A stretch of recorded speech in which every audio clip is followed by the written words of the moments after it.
How you doing, everybody? This is a conversation with Vasu Vaddiparty. My guest, Terry Hartdke, and a longtime baseball man, baseball coach. Grew up in the state of Wisconsin and Milwaukee, played baseball and football in college, and then moved his family out to the Bay Area where I got to first meet him in the 1980s. We'll talk about the two memorable summers he had with me, but he's been an associate scout for the Atlanta Braves and also an assistant hitting coach in the minor leagues for the Houston Astros. He had two sons drafted in Major League Baseball. Brad and Jason both got drafted. Jason played in the majors for a few years, including a memorable 1998 season. He also coached at Leland High School, which is a local high school in South San Jose, where one Pat Tillman went to high school. We'll talk about the memories of Pat Tillman and also a little bit old time sakes here, but it's great to have a conversation with Terry Hartdke. Terry, how are you? Nice to see you. Great, Vasu. Good seeing you, buddy. Yeah, so let's get into it right away. Let's get into it right now. What's going on right now? You're still involved in baseball, associate hitting coach with the Atlanta Braves. You were with the Houston Astros. So two of these teams are in the playoffs. I mean, you got a coach's eye. So how are you looking at baseball in 2021, watching these playoffs right now? Well, it's been exciting, and as you know, I'm also a San Francisco Giants fan. I know because of background with a number of the coaches and players that I've known for many years. But I currently, obviously, was with Atlanta. I was a little bit concerned about if the Giants would have beaten the Dodgers, which would have been a tremendous accomplishment. But had they done that, they would have had to play the Braves. And I know doggone well the Braves were hot. Their pitching has been good and they've been hitting well, and they've done that so far. But to be honest with you, I really think the Dodgers are going to come back. That's got to be you got to like that. That's a loaded question. That's got to be hard to say, and it puts a smile on my face. We'll get to that because everybody knows my background from Southern California before I moved to the Bay Area. So we'll get to that in a second. We're sponsored by the Britannia Arms of Cupertino, Silicon Valley's longest-serving British pub and restaurant, celebrating 40 years of the best British food and drink. They cater to your office parties. They handle your group events. BritanniaArmsDeAnza.com, 408-252-7262. Did you ever think I would be talking about sports after playing for you all these years, Coach? Yes, I did. That doesn't surprise me. Let's put it that way. In fact, I have a shirt on that I make sure that all of the players. Go ahead, stand up. Put it on camera. Go ahead, stand up. Put it on camera. Let me take the graphic out. There we go. What I want you to see is HBA is Hartdke Baseball Academy and love the game. And that's what you did. You love the game, and it's a part of it. That's near and dear to my heart because too many players nowadays play to get a baseball scholarship or for other reasons that are not related to loving the game. So they don't watch the game quite so much. They may work more on their computer and the computer games that are out there. But so baseball IQ is not real good. If people love the game of baseball, they learn more about the game of baseball like you did. And that's how you can become successful. Well, I appreciate it. At least I faked it all these years talking about it. So we'll go with that for right now. Atlanta Braves associate coach, Houston Astros minor league coach, also the head coach at Anza Junior College, assistant hitting coach. When I was a student at San Jose State, I would run into him every once in a while. He was the assistant hitting coach there for Sam Peraro and the San Jose State Spartans, near and dear to my heart. Also the 11 to 18-year-old youth coach in both summer and fall baseball, including some prominent names, including Mitch Haniger. So why don't you list off some of the names maybe in the last 10 or 15 years that you've handled that maybe people will recognize? Well, yeah, the guys that I really have enjoyed, Ken Caminetti, he's further than 15 years ago, of course. Yeah. Sean Green, you must know Sean Green. Sean. Okay. Mitch Haniger, as you mentioned, Randy Wynn, Kevin Franzen. There was a group of three players that I tried to get my teams to actually attempt to sign them after high school, and they just thought for other reasons they wouldn't do it. Two of them are Eric Burns and Pat Burrell, and both of those guys who I'd worked with for years. Both of those guys, they were the pro team, or my team at the time, said that they didn't have a position to play. And we do know that they had a position when they got to big league baseball. Yeah, and the other guy, it was in the batter's box. Yeah, correct. And then the other guy was Troy Tulowitzki, except Troy Tulowitzki, when he was graduating from high school, was not a very big guy. And he went to Long Beach State and became bigger. So, and he a hell of a player.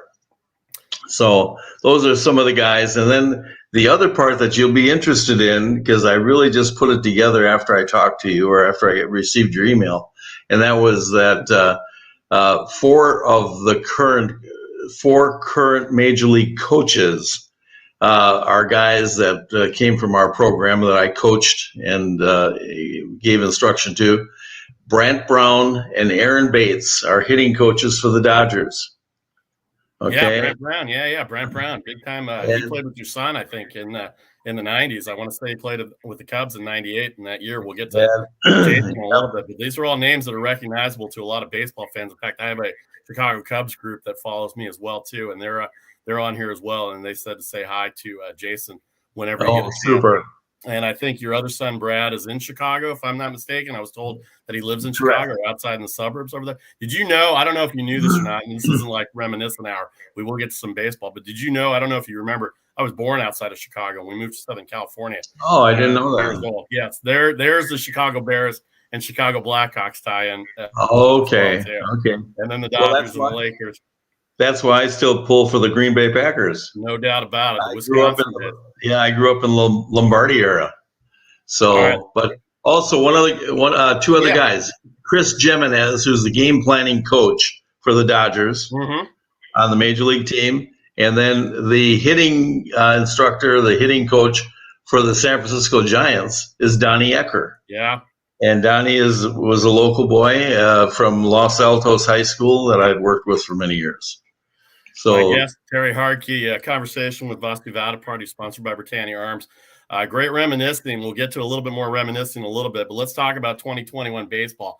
The Braves and Dodgers. Braves up 2-0, 2 walk-offs on Saturday and Sunday. The Houston Astros, I don't know if anybody can pitch on either team right now because both teams are so hot.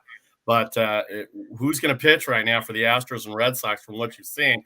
And then what do you think about the Dodgers being at home for 3 days, coming back against two really debilitating walk-offs against the Braves? Yeah, it's a tough situation. The Dodgers are in the toughest situation. I really believe that only because of the starting point.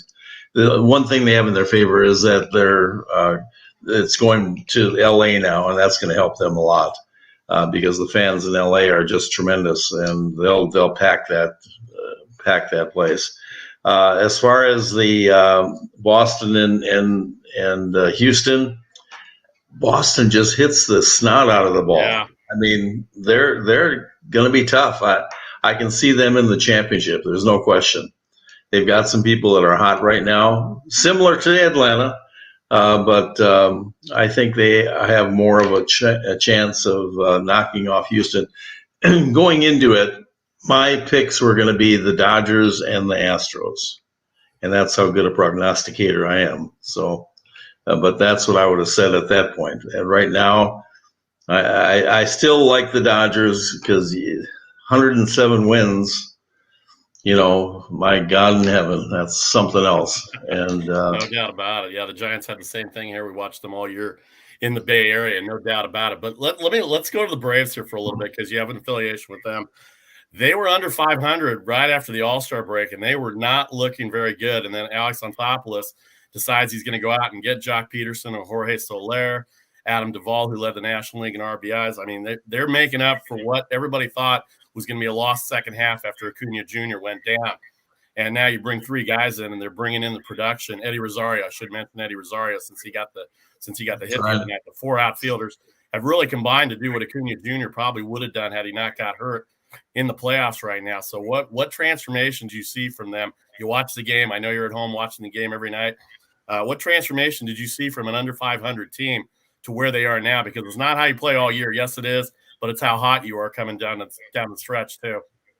No, I think it's with them. As you know, baseball is such a sport that hitting is contagious. When one group of hitters start to hit well, it just carries on throughout the entire roster.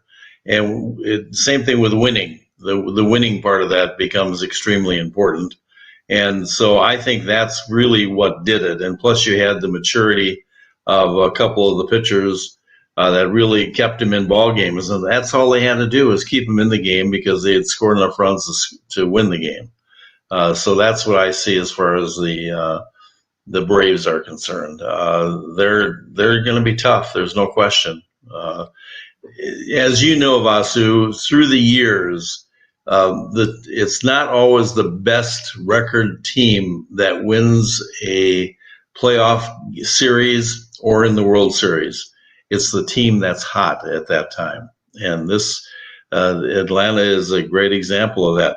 The Dodgers, the one thing hurting them is that, they blood, sweat, and tears in the first series. Well, first of all, they had to get through the wild card game. Right. And secondly, they had the series with the Giants. And you can, I would have bet $1 million that they would have lost the first game after that. Because first of all, they didn't have any pitching left, really, to speak of, like they had on a normal situation. So they got beat up mentally. And so my bottom line on the whole thing is, I think the mental makeup of the team is the most important part, and that's what the Braves were able to put together at that particular time, and so that's why I think they're doing well. Let's talk about baseball from a scouting perspective, from when you started and when you got into the game to what it is now. How difficult is it to scout now, considering sabermetrics and analytics are taking over the game, and how has that changed the complexities or the value that you put on players going into scouting nowadays versus, I don't even want to say it was like old-time baseball. We're only talking 10 or 15 years in pitching. I think I saw yesterday the Atlanta Braves, or one of the four teams, I forgot what stat it was, they're only average. Dusty Baker's Astros, only averaging 4 innings per start. But I think if you're getting 4 innings out of a starter these days, is it good? I don't know. Not for me. I'm a pitcher for you. So, if you're pulling me out in the 3rd inning, something must not be going right. Yeah, no, it's changed dramatically. Nowadays, or I'll start with before. When I started, you basically had subjective things that you used to look at in a player. How competitive is that player? How does that player handle failure? Because as you know, in baseball, there's lots of failure. There's more failure than there is success. Being athletic can be evaluated by an experienced coach or scout, but some of the other things that they've put into the equation at this point in time is the ball exit speed off the bat for a hitter, the pitcher's spin rate, etc. Those are things, obviously, that the naked eye cannot figure out, except to say, wow, that looks pretty good coming off the bat, or you could hear it with a wood bat. The launch angle concept that they're dealing with nowadays, it gives guys more power of what they're trying to do. They do more of a leg kick nowadays, and those prospects that are using a leg kick, that's one thing in their that's an advantage that they have in the scouting requirements. So the launch angle, personally, I don't like the concept for younger hitters in college, hitters in high school, because in Major League Baseball, the strike zone is the belt line, is the waistline. Yeah. And that's not the case in amateur baseball. In amateur baseball, it's at the letters, or sometimes even higher than that. And if you have a launch angle that goes upward immediately, you're not going to be able to hit the pitch that's up in the strike zone. That's why you'll see a lot of strikeouts by hitters on the very top of the strike zone, because their swing does not get to there. And with that pitch, and you can look back, I know you were mostly a pitcher, but when you hit that pitch that's up in the zone, it looks so doggone good, that you can crush it. But it's hard to get to because your hands have to be in a totally different position to hit that than you normally would have it.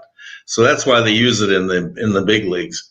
And the top of that zone is only belt high. So you can think in terms of what they try to do as far as their bat angle. And the reason why most of the time it was done that way is pitchers were taught to pitch how. as far as the strike zone, down in the strike zone. And before the launch angle concept, those would be ground balls. Yeah. For the most part, because they'd be hitting the top part of the ball instead of the inside half of the ball. So consequently, I think that the evaluation process is less from the standpoint of knowing the player individually, knowing the parents, finding out how the kid was brought up, and then seeing how competitive a kid he is. So size also has something to do with it, and more from a strength standpoint than an actual. Of course, they all want somebody that's 6'2" and 6'5" off the bump. But size does have a factor unless they have done a good job as far as weightlifting and being strong. So it's a lot different, Vasu, than it was 30 years ago. Yeah, but is it better now because there's more objectivity than there is subjectivity? And I think about it, there's more storylines involved in this movie. But I watched the Clint Eastwood movie with Justin Timberlake, The Trouble with the Curve, and he's an Atlanta Braves scout who does it the old way with the newspapers and goes out and sees guys in the new regime that's in there is trying. I mean, that's a storyline. It's Hollywood. I get it, but there's a lot of truth in that because the scouts are really the main part of baseball. This is how you find talent. This is how you go out and acquire your superstar players, because a lot of times they weren't even known until somebody saw them, and that's the case now. Is it easier to be objective going by a scale, or do you still have to have some subjectivity when you go out and look at players? I really think you have to. You have to. We used to have to go to the home and sit down and talk to the prospect as well as to the parents to see the type of makeup the player had and so forth. Those are things that are worth more than the spin rate or the exit speed, because if the player is athletic and loves the game of baseball, that's a game that can be taught. You obviously need to have basic skills to be able to go there, but you can have guys, and the situation. I have a great example. I was involved in evaluating a hitter. He was a catcher for a local college. This was a few years back, and this player was right on the top of the list. He ended up being an All-American, and my ball club, which was Houston at the time, wanted me to do a complete analysis on him, and I told them I wouldn't draft him. And they said, "Really? This guy is really good."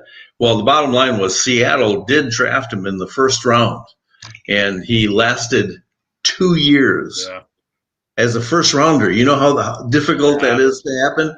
If you're a first rounder, you're going to be there for 5 no matter what, okay? Well, he was gone after 2 years, and the basic deal was he was a guy who could hit well with an aluminum bat with a ball that was middle away, okay? And he'd hit home runs to right center field. He was a right-handed hitter. But when it came to pitch inside, which pitchers like to do, right, with wood? Yeah. You remember that? Of course. And you don't even have to throw hard. No. You don't even have to throw hard. Exactly. So the problem was he couldn't hit a pitch on the inside. Well, in professional baseball, it takes coaches about 3 minutes to figure that out. Right. And the kid just was beaten up so badly mentally, he quit. So those are the things you can find out by dealing with the player. And it was something that I was able to visit with the player, meet the parents, and I could see that he'd have a problem from that standpoint. So that subjective part analysis was important. So I talked to my buddies that have been in it longer than me, that are now in their 80s, that are still active, and that's not unusual for a scout in his 80s to still be active, and they're going nuts. The reports that they have to do just drive you nuts. Fortunately, I don't have to handle that part. I'll do a very one-pager, but some of these guys have got to do a 5-6 page report on a prospect. Yeah, no doubt about it. I've seen some of those reports. Let me say hi to everybody on Facebook and YouTube Live, Twitter. Thanks to everybody for joining us live. Nicholas, Frank, Debbie. Also, somebody named Katie. I'm sure she's a relative of yours. And also Veronica is here too. I'm not going to use last names online. But if you missed the broadcast, please pass it along, download, subscribe. Anywhere you see a conversation with Vasu Vaddiparty, my guest Terry Hartdke. Don't forget, we'll have the Make the Money and Run podcast coming up at 4:00 Eastern. The podcast minute for all the baseball games, all your selections on Tuesday as well too. I see you on my other podcast every once in a while. How do you like my prognostications? Pretty good. Pretty good. That's yeah. Like I said before, and I'm not trying to give you too much credit, Vasu, because I was your coach, and I know the first time ever.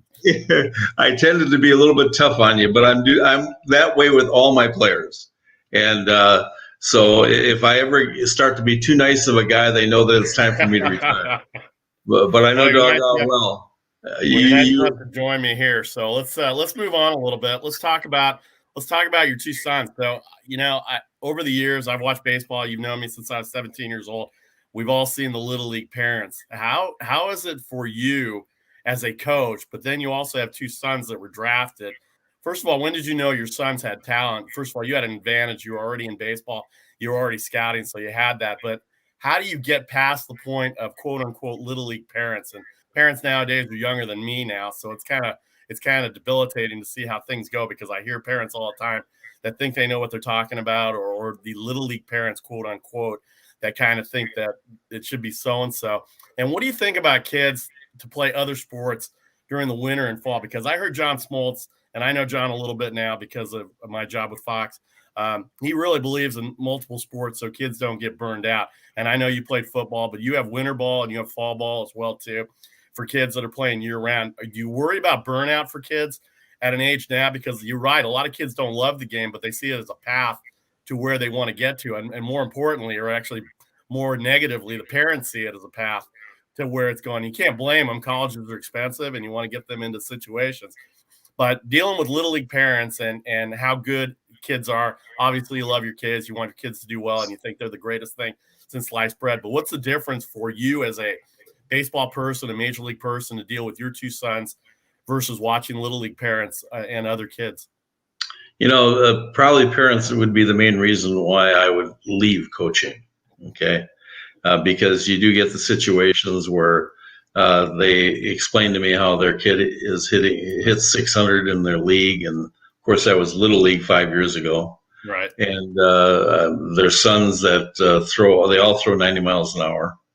And I've had that situation thrown at me a lot. But it's difficult, and I try not to be negative about the possibilities of players, because I still believe that players can improve dramatically, whether they can become a guy by the name of Trout or Mitch Haniger. Mitch Haniger, right? Yeah, if they can do that, there's always you can break that out and say no, it's probably not going to happen. But if they have some good ability, a good example is Kevin Franzen, who really worked at it, worked hard to become a Major League Baseball player. But see, I had two sons, and I had, one son that, worked his tail off, and he listened to everything I had to say and to help him. But he did his work in the backyard batting cage, and 90% of the time it was without me. And only I would be involved if he was stuck on something, if he wasn't doing some, well in a particular area or a particular pitch, hitting a particular pitch. My other son, who had a lot of talent, but he started about 10 minutes before the season started. And so they both got drafted, and one made it to the big leagues. And you can figure out which one did that. I'm not going to mention names. Well, I grew up with you guys. I know you guys very well. I know who you're talking about. But let's talk about Jason for a second. Jason played on the 98 Cubs. He had the full year. For those that don't know the Rule 5 draft, you get to spend a whole year with the team, or the team has the option to sell you back. It's kind of a bad term to say sell you back, but he did get drafted by the Indians out of high school. Was there a conversation as I don't want to call you a Little League parent, but you know the term I'm talking about. Was there a conversation with parents, and you specifically with Jason and Brad, about college versus getting drafted right away? Or did you have an idea of the talent? Or when did you see talent in both your kids? How old were they when you saw talent in both your kids? Well, that's hard to say. It's hard for me to put a finger on it all. Again, I knew what that they love the game enough that when the downside part of the game would come, they'd be able to survive. And that's the biggest part. As mentioned earlier, baseball is a negative game. It's a failure game. If you get hits 3 out of every 10 times up, for 15 years in the big leagues, you're going to end up in the Hall of Fame. But that means you're making out 70% of the time. And what other profession can you do it? If 70% of your doctor's patients died, he'd probably be going to jail. You can make it as a media person with 70% failure. Yeah. But I think, again, that's something that has to be evaluated personally. And so I knew both of them were strong from that standpoint because they had a love of the game. And I could tell that. I'll tell you a quick story on Jason. I was out in the yard cutting the grass, and I came back in. He's watching the game of the week when they used to do that on Saturdays. Yeah. And I said, what's the score? And he says 4-3. And I said, who's winning? And he said 4. Yeah, that sounds like Jason. Yeah, so very analytical and so forth. I want to know the team. He gave me the score. So, with BJ, it took a little bit more time. He got into college where he really started to take it serious at Anza Junior College. And then after that, he went to Oregon State on a scholarship. So, he understood, but he was, again, a late starter. And Jason did it from early on. So that was the biggest difference between the boys. But again, the biggest problem, as you know, is a lot of times with the parents. No doubt about it. And that's tough to deal with. And there's a lot of good parents that I have in my program, but I have some other ones that, try to challenge me, I guess would be the term.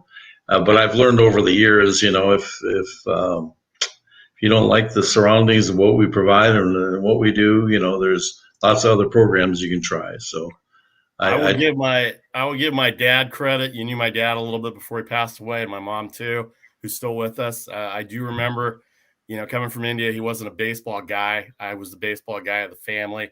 And the one thing he always did tell me, he said, when it came to school and coaches, first of all, he never wanted me to play. I don't know if you knew that. He never wanted me to play because he didn't want me to get hurt. That was one thing. That's coming from a different country. The second thing is, once I started playing, he said, you're going to get your best lessons from your coaches because I can't help you with that. He said, listen to your coaches and teachers because they're the ones that are there to help you. And I don't consider him to be a little league parent from that standpoint, but he did do one thing. He did tell one coach one time, and I'll never forget this. And my dad a little bit, so you'll understand where it's coming from. He goes, he said, I wasn't pitching at all. We just moved to San Jose. Nobody knew who I was. And he said, my son's got a pretty good curveball. And the coach listened, and he had me throw a bullpen.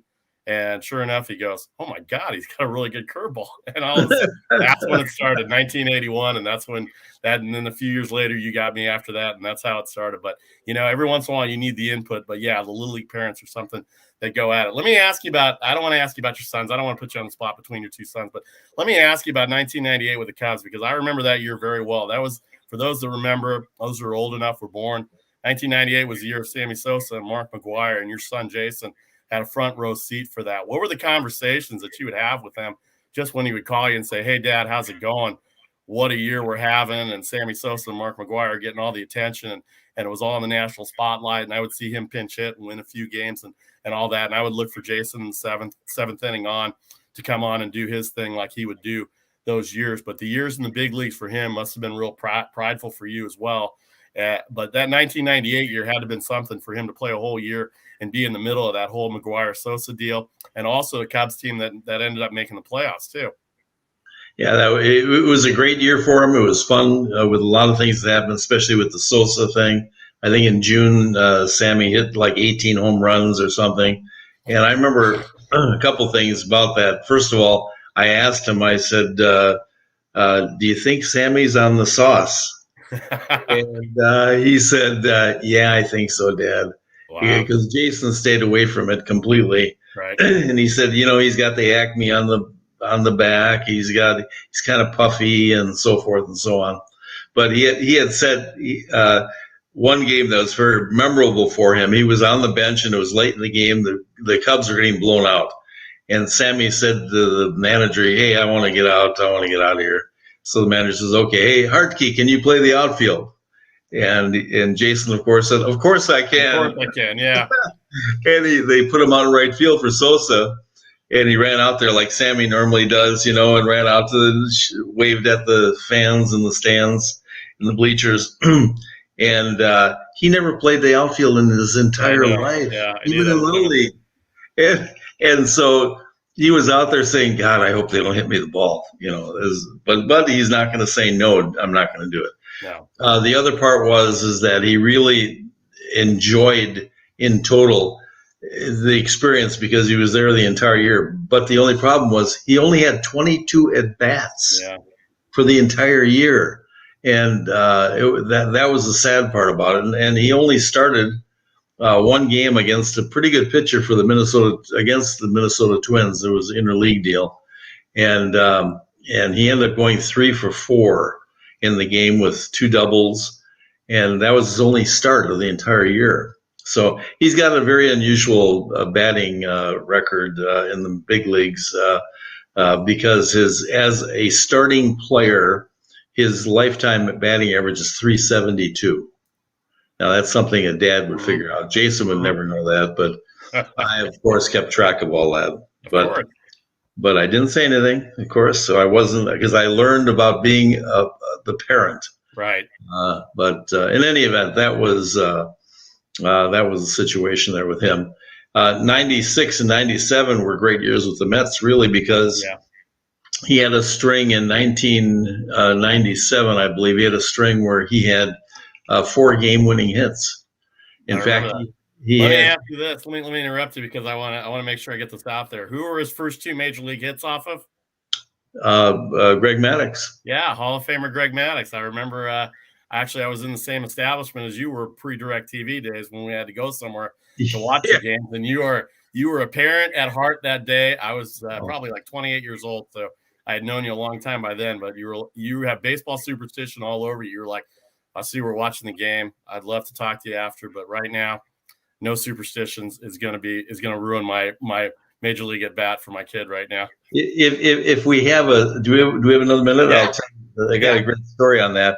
He ended up being lifetime 3 for 6 against Maddux, with all 3 being doubles. Okay. Yeah.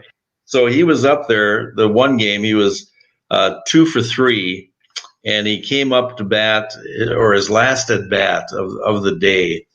He was able to run the count again to 3-1 against Maddux, as Maddux would be, he wasn't going to throw anything easy. But then he wouldn't want to walk somebody, so he'd give you a pitch. So it was 3-1, and Jason normally would be looking dead red fastball because that's what he would do. But he thought Jason's in the batter's box, and he thinks, no, he's going to throw me a breaking ball. And guess what? He threw him a fastball down the middle, and Jason popped the ball out. And that was the way he made it out. He says, "Dad, if I would have doggone looked fastball, I probably would have hit it off the wall." And he had hit one off the wall the previous at bat against Maddux, and it was the 3rd hit that he had gotten off of Maddux, 3 doubles. Maddux walked off the mound towards Jason at second base, and you could see he was yelling something at Jason, and he was SOBing him and the whole thing. And later on, I asked Jason, I said, "Hey, what was Maddux saying to you?" He says, "Dad, I don't want to tell you exactly, but it wasn't good." And I decided to look at the center fielder because if I looked at him, he may throw the next one in my ear. So that's old-time baseball again, too. That's old-time baseball. It's competitive baseball. Greg Maddux, of course, the Hall of Famer from those Atlanta Braves days, no doubt about it. All right, so Jason and Brad, obviously very proud, had a good career. They were in high school at Leland High School, and after I stopped playing, I did coach for a couple. I don't know exactly what I did on that coaching staff, but I won't say that I helped Jason get to the majors. But I was there. I was there in spirit for the 2 years that they won the high school championship in the year, and it was fun to be around and watch him grow because I had known him since I played for you, since he was our bat boy. To remember those days, both him and Brad both were bat boys on those teams. that I played on, and that was a lot of fun to see the development and the growth that he had come through from the standpoint of playing baseball and watching him get into a career, and now post-career and retired and family. How many grandkids do you have? Two sons, right? His daughter's a senior, will be graduating this year. His son, Cody, is a sophomore. In fact, he's now the quarterback on the varsity football team. And he made the Leland, I read, right? At Leland High School, right? At Jason's High School? That is correct. And he ended up being on the varsity baseball team as a freshman. Our little community of Almaden Valley, Leland High School and Pioneer High School, there's a lot of things that come out. So a few guys came out. You mentioned Kevin Franzen, a buddy of mine as well, too. I've seen him now. He does a great job on Phillies radio as well, too. If you listen on the app, you can hear Kevin do the road games as well. He loves talking sports as well as the next person. He's going to do a great job. But one other guy at Leland High School I wanted to bring up back in the late 90s, early 2000s is a name that became famous. I didn't know the family very well. I didn't know him because I grew up in the area. Pat Tillman played football and baseball at Leland High School. You were one of his coaches at Leland before he went on to Arizona State and then the Arizona Cardinals. I would run into him a lot in downtown San Jose during the summers or their off seasons, and we'd always have good conversations. I don't proclaim to know him very well, but obviously the name resonates in the Almaden Valley community where you're still at, where a lot of families and friends of mine are still at as well, too. We all know what happened to Pat Tillman. We don't need to relive this story. It was tragic. But what are your memories of him from high school and then the years subsequent to keeping up with him and talking to him? Because really, a lot of people are still scratching their heads that he gave up a career to go back in the military. But that's just the type of guy he was. And people that knew him, people that understood him, know that would be the way that he would go about his life. Yeah, it was surprising that he decided to do that, but it wasn't shocking. But Pat was, there was only 1 year that I was the head football coach at Leland, and it was fortunately Pat's senior year when he ended up with 33 touchdowns and for being a part-time offensive guy. And I've got a million stories about Pat. A great young man. I had known him since he was about 5 because he was BJ's best buddy. So I remember him, raiding the refrigerator for food and so forth with BJ. And later on, they raided the refrigerator in the garage for the beer. Yeah, which I didn't know about until when they got older. But a great young man. Just asked more of himself and never accepted any of the accolades. He would deflect the accolade to his teammates. So he was the typical great guy from a team standpoint. Very humble, huh? Very humble for the superstar status he had. Extremely humble, and always taking care of his buddies on the team at all costs. People thought it would be challenging to coach him, but honestly, he was probably one of the easiest guys to coach because we'd do a game plan for that particular game, and he'd ask a good question as to why we're doing a particular thing. And sometimes we changed it based on what his recommendation was. And on the football team, from a defensive standpoint, our defensive coordinator had him, he could blitz anytime he wanted to. He was a linebacker, but he was, I don't know how many sacks he had just by beating the inside A gap and getting to the quarterback immediately. So, yeah, he was a tremendous guy. The only problem in high school is that we couldn't convince certain colleges that he was a guy that you should have. And I was on the phone many times talking to college coaches. And finally, Arizona State came through mainly because they had somebody that backed out of a scholarship. So they had one left. And I guess because of the persistence that we had, finally, they said, "Hey, Coach, is Pat Tillman still available?" And he said, yes. Now, Pat really wanted to go to Stanford. Right. And by the way, let's mention real quick, because I do remember this. He's younger than me. Pat Tillman was a 4.0 student, or I guess they were given higher grades at that point. It was 4.0 in my day, but I guess you get 4.2, 4.5s for those standards at that time. But he was he was a definitely brain wise, definitely smarts wise. He was every bit as good a student as he was a football player, and every bit a person as he was an athlete. And we all know the story of how it goes. And the first family I met when I moved to the area, when I started playing sports, are his in-laws. And so his in-laws and I go back to 1981, talking about the Ugentes, of course. And so Paul Ugenti and his daughter Marie, who ended up marrying Pat, and unfortunately became widowed by that. I just wanted to shout them out a little bit because they are the first family that I did know from an athletic standpoint in Almaden Valley when I moved to the area. You got lucky about 4 years later. So let's move on here a little bit. The last thing I want to get to, I cannot let you go, for everybody in the audience, the 2 summers with Vasu Vaddiparty. All the things that you've done in your life, the coaching, the pro baseball, all that. I got to be one of your most memorable people. Well, you're say that tongue in cheek, so I'm waiting for the good doing stories. it. But and what did I bring up at the very beginning of today? I mentioned to you that you were the winning pitcher in our regional championship game where you threw a one-hitter. And that was a tremendous team. If you recall, there was actually an article in the Mercury News about that team, and they compared us to the 1927 Yankees. Do you remember that? I remember that.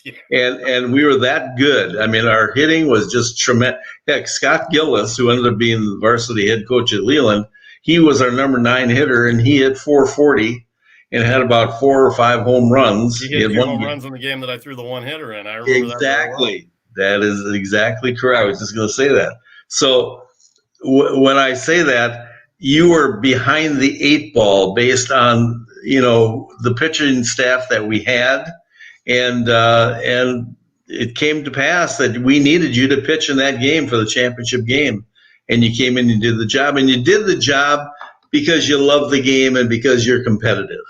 Now, you didn't throw a 90-mile-an-hour fastball, and your pitches were breaking balls, and the slider, breaking ball, that's where your strength was. So from that standpoint, I was really proud of it, and I did get the scorecard laminated it for you. And that, now you tell me you lost the doggone thing. And I know, I have it. Well, it's in my memory. As long as I have my memories, it's always there. I always had a good time. And at least I was entertaining on the bench as well, too. So we always had a good time. Those 2 years were a lot of fun. I always enjoy having conversations with you. It's good to catch up. It's good to see you in good health. Wife, one quick thing. Yeah, Jim Mangan. Yeah, Jim Mangan. What a character. I was going to ask you about him. A lot of people won't know who he is, but people should look him up. He played pro baseball in the 30s for the was it the Yankees or the New York Giants? No, he played for the New York Giants and the Pittsburgh Pirates. Okay. And he was a catcher. And did he tell me he played against Babe Ruth or a young player against Babe Ruth? He told me. I asked him. I said, "Did you ever face Warren Spahn from the Milwaukee Braves?" And he says, "Yeah, I did." He says, "He always gave you a comfortable 0 for 4." Right. And I said, "What do you mean by that?" He says, "Well, you'd get into the in your dugout afterwards, and you'd say, I can hit that guy," but you never did. Right. So that was the amazing part. Jim has since passed away, but he was a great guy and hilarious. He was hilarious to be on the bench with. He was just one story after the other, and his son played baseball at Leland, and I remember him a little bit as well too. So you grew up in Milwaukee. You grew up in Milwaukee and Wisconsin. You made your way out to the Bay Area. The Milwaukee Bucks are opening tonight.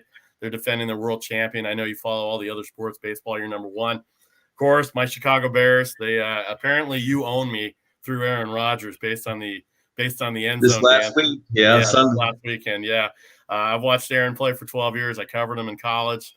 He's a good dude. I know people don't like him because they'd see that smirk and all this other stuff, but the Packers are a team to beat in the NFC right now, and I know you followed them since the Lombardi days, since you were there. But University of Wisconsin lacrosse, Milwaukee, born and raised, Bay Area with 2 sons. You and your wife live out here in the area. I'm glad to catch up with you. I'm glad you have good memories about me. I'm glad you agreed to come on with me today. I appreciate it very much, Terry. We will chat soon. Stay well, stay healthy, and it's good to have you on. Thanks, buddy. I appreciate it. It was great. Our guest, Terry Hartdke, my former coach, Terry Hartdke, a scout for the Atlanta Braves, former scout for the Houston Astros as well. 2 sons drafted in the big leagues. Sponsored by the Britannia Arms of Cupertino. Check them out at BritanniaArmsDeAnza.com. Don't forget to check out the Make the Money and Run podcast with myself and Charlie O. We're there 3 times a week, and then our conversations. Let's get one comment in here before I forget. Great interview. Thanks, Lori. One of the Chicago Cubs fans. So she doesn't like the Brewers or the Packers, but she said it was a great interview. So I'll give you credit for that. All right, Terry, thanks again. I appreciate it. We'll talk to you soon. Okay, buddy. Thanks a lot. All right. I'm Vasu Vaddiparty. Have a great afternoon, everybody. We'll talk to you soon. Don't forget to Make the Money and Run podcast later at 4 o'clock Eastern, 1 o'clock on the West Coast. Again, thanks to Terry Hartdke as well. I'm Vasu Vaddiparty. Have a great afternoon. Goodbye, everybody.